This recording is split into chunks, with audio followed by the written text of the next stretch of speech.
All right, so we're maybe a little late to the party on this one, but Phil's been wanting to kind of investigate the overheating memory chips inside 30 series Founders Edition cards, specifically 3080, 3080 Ti, and 3090. So today that's what we're gonna do. We're gonna look at the temps, we're gonna see what we can do to fix it. We're gonna tear the cards apart, hopefully not rip any ribbon cables while doing it. Otherwise I'll owe Phil another 3080. Fortunately I have one. The Elite XG270QG from Viewsonic breaks the traditional ugly appearance of gaming monitors by providing an ultra clean design while still delivering gamers the features that they want most. Features like a 1 millisecond response time, IPS 165Hz overclock display, black brushed aluminum stand with tilt and swivel, mouse and keyboard cable anchors, and customizable subtle lighting. To learn more about the XG270GQ from Viewsonic and to see current pricing, click the link in the description below. Okay, so here's his VRAM temp and his sensor panel. If you guys don't know how I made one of these, I'll put a link down below to our sensor panel tutorial, but moving forward. Anyway, this is all stock out of the box. Some might look at this and say, but 96C is totally within spec. It is within spec, but it's awfully close to the spec, which is about 100 to 105. I mean, remember there's Hynix chips, there's Samsung chips. I believe Samsung is what we're using in the Founders Edition cards, but running anything at its max rated temperature for any long periods of time is going to lead to its life degradation. Sure, it's within spec. However, if you can run it cooler, you can extend the life of that product. And we have apparently seen in the wild some 30 series cards that had RAM failures because of the temperatures that they were running at. Apparently, people are suddenly finding that the white squishy pad that NVIDIA's used forever, the last couple decades of their GPUs, maybe isn't quite up to the task of cooling the RAM. Now, caveat here, Phil did already apply thermal pads to the backside of his PCB, which although there are no RAM chips there, that's the solder points, and heat does get transferred through that metal. So he's transferring that heat to his backplate to help dissipate some of that heat. So what you're seeing here with this 94 to 96C bouncing around is with some of that heat being spread through the backplate and then removed through his case cooling.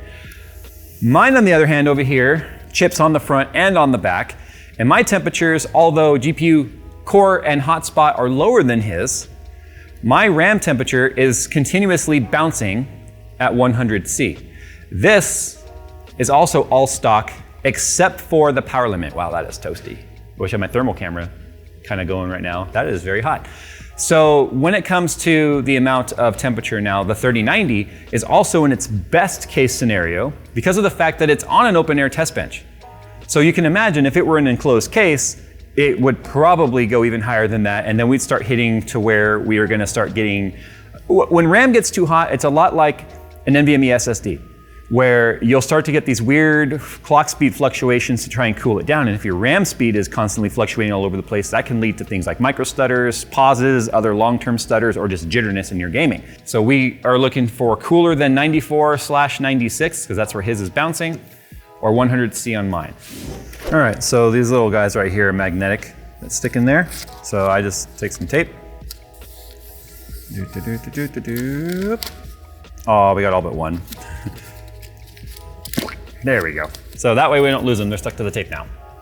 And they do go in specific orders, if you guys were curious about that. It's been a while since I've taken one of these apart, and I don't want to go watch Steve's video. I don't have that kind of time. Also, this is not a tutorial on how to take this apart. If you guys want to know how to take these cards apart, you are on your own to figure out who you're going to trust to teach you.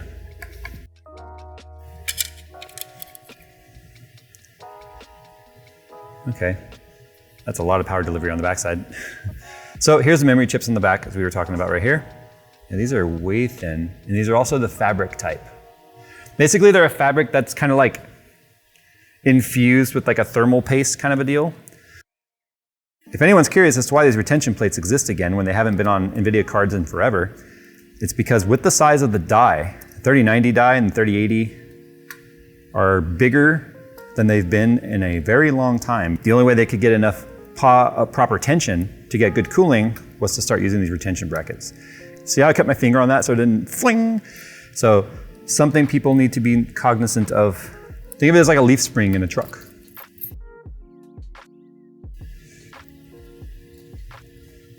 It's like card to cooler ratio.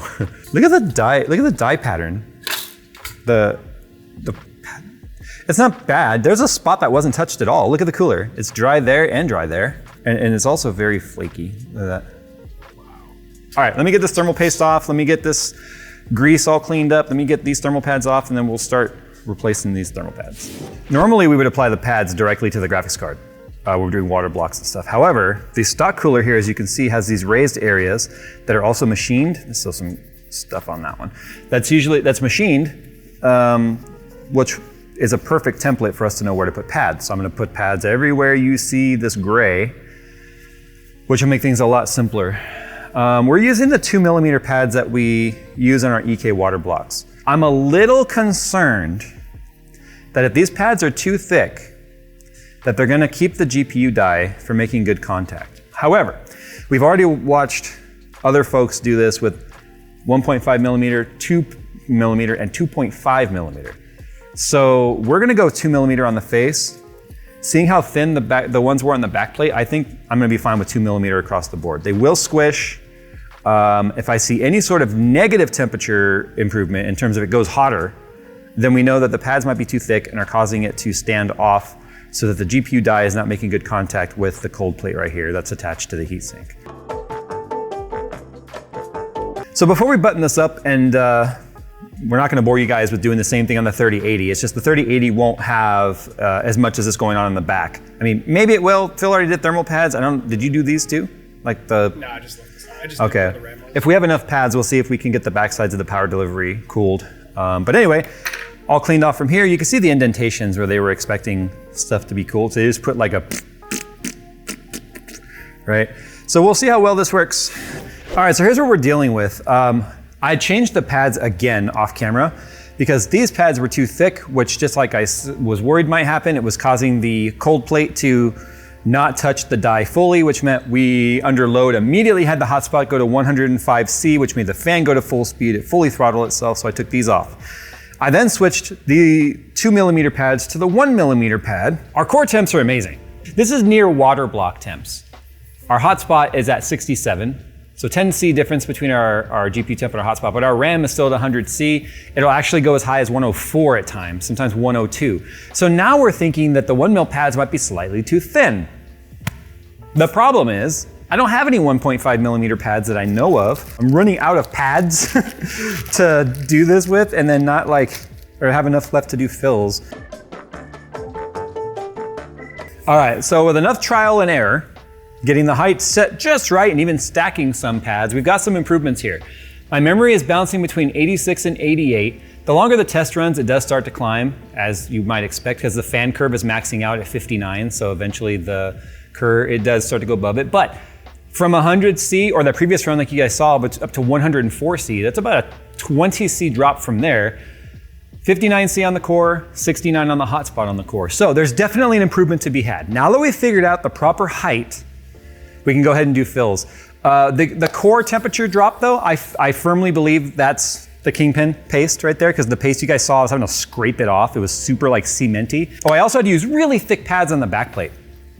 I have a theory that my back memory pads were not touching the back plate at all, which then meant the thermal pads that were on there were acting like insulators, making the back memory hot. And of course that heat's gonna transfer 360 through the card, through the PCB onto both sides of the chips, causing it to go as hot as it was.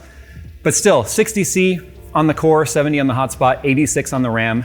But when we were seeing that 104 degrees with the pads not touching right, we were at 100% fan curve when we were testing that as well. And so that clearly was not working. Now that we've got the height sort of figured out, and yes, 1.65mm or so is about the proper height, which we don't have those thermal pads, so we had to stack thermal pads. And before you say that that doesn't work, clearly it's working. It would be more efficient if we had the proper thickness of pad. We're gonna go ahead now, do Phil's card, and then we'll see whether or not I kill his. So not really much of a change. If anything, we're actually 2 degrees hotter on the RAM on the 3080 with the same stacked RAM pads that we did on the 3090. There could be some variance there between the heights, right? Okay, so we just stopped the video there because this is the next day now. Phil took his graphics card home and he was like, hey, it's actually worse. He was hitting 105C memory temp at home, which is a little bit hotter environment than here in the warehouse, although it is 72 in here right now, so it's not that much warmer, or colder, I guess. But he was like, yeah, he would load up, his Rocket League and was seeing 105C and whatnot in gaming. So he's like, I think something's wrong. So here's what we did. We brought it back here. I took it apart. I used the thermal pads that came off the stock Strix cooler, which are the gray, squishy, nice and squishy ones. And check this out. This is what we're getting now. 63.7 on the die, 75 on the hotspot, 80 C on the memory. 20 Celsius drop from the 100 he was like getting near before. Obviously 25 drop from where it was with the bad pads. Now, we set this up, we're like, let's let the temperature run, and we forgot about it. We went and we're watching videos, and we were eating lunch, and we were just BSing, and here's your proof of how long this was running. So, when it comes to those temperatures, 80 C on the memory, clearly it's doing its job. And the reason why the core came down, remember we were at 69 to 70 C on the core inside of Port Royal. Now we're down to 63. We dropped almost 7 C, about 7 C on that, because of the fact that my theory is that the pads were not squishing down on the RAM properly, which was causing the cooling plate or the cold plate to not touch the core hard, or like firm enough. That way it was a little bit warmer. It was good contact, but not the best contact, which is why he saw a temperature reduction even on that last install of thermal paste, but we saw even more now. But it needs to have extra squish on the thermal pads for the memory on this. Now, I feel like I want to redo my 3090 with these pads as well. My 3090 is also only hitting 80 C as it is right now. So I kind of feel like it's not necessary. So if you're using a 3080, recommend getting those Gelid pads, the gray ones that are thick and squishy, stealing them from a graphics card that maybe you don't need anymore or whatever, because any of them are gonna be better than that white fabric putty crap that NVIDIA uses. Obviously you can see these temps are better. The core temps reduction obviously is through using really good thermal paste, like we're using the Kingpin stuff, the KPX, which is obviously a lot better in my opinion than what the hard cement stuff was that NVIDIA was using. So better thermal paste, better thermal pads. You can see now, I mean, look, the memory's already back down to 36C. So it got its job done. Anyway, guys, thanks for watching. I know we're a little late to this particular mod, but Phil was like, I kind of want to look into this because he noticed his temps were getting too high, and I never even paid attention to it on the 3090s. So now we got 2 of these Founders Edition cards that are now cured of the NVIDIA curse with those white pads, which they've been using forever. All right, guys, thanks for watching. As always, we'll see you in the next one.